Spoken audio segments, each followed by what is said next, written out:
And welcome back to the Capitol Report. I'm Steve Lance. Markets responding to the potential of President Trump making a trade deal at his meeting with the Chinese Communist Party leader Xi Jinping.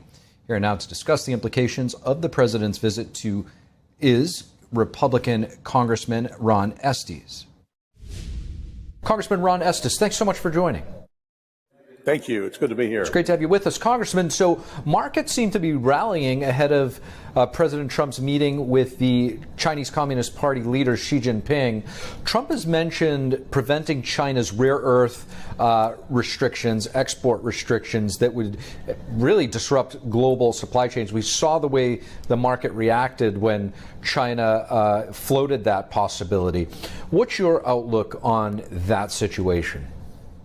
Yeah, it really was a disruptive thing when China said that several weeks ago. I mean, when we look at how critical rare earth minerals are for all of the things we want to do going forward, it's so important that we have, and all countries, including China, follow free and fair trade practices. I mean, that's kind of the point that's made our economic engine in the world grow and continue to help individuals. So I think looking at President Trump's discussions with President Xi is looking at, how can we help make the economic ties between the United States and China stronger?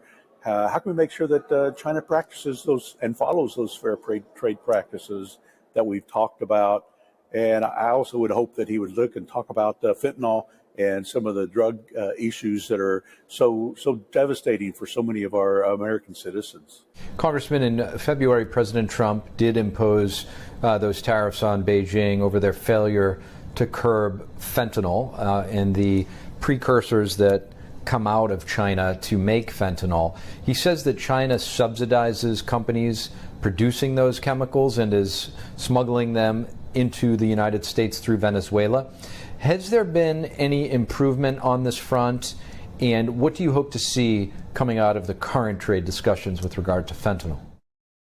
Yeah, I think the biggest improvement that we've seen so far is just the enforcement that President Trump's been putting on the border in terms of making sure that we don't have more people crossing the border illegally, and as a result, there's less fentanyl coming into the country through those means.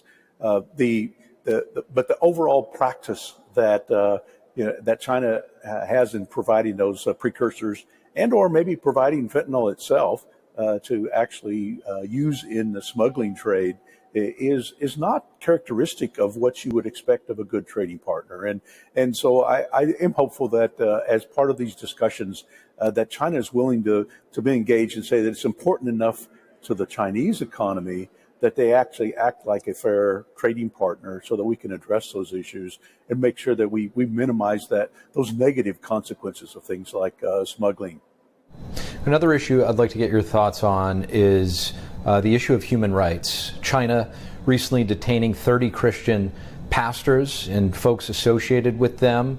The underground church has been persecuted in China for decades. You have the Falun Gong spiritual movement who has been targeted by this forced organ harvesting, allowing that to then spread to the Uyghur Muslim population. Any administration, not just the current one, tends to soften its criticism of China's human rights abuses because it is their third rail in order to, get them to sit at the table, because oftentimes they'll get up and walk away as soon as that is brought up.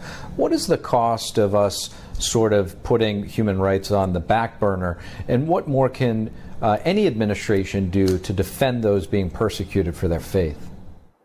Yeah, I mean, as you mentioned, China has a long history of human rights abuses, whether it's related to Christians, whether it's to the Falun Gong, or whether it's to the Uyghurs, but also just from a standpoint of slave trade practices and using that in their economy. And as you said in the past, a lot of a lot of leadership in whether it's the United States or in other countries around the world have backed away because China's objected to bringing up commentary about their human rights abuses.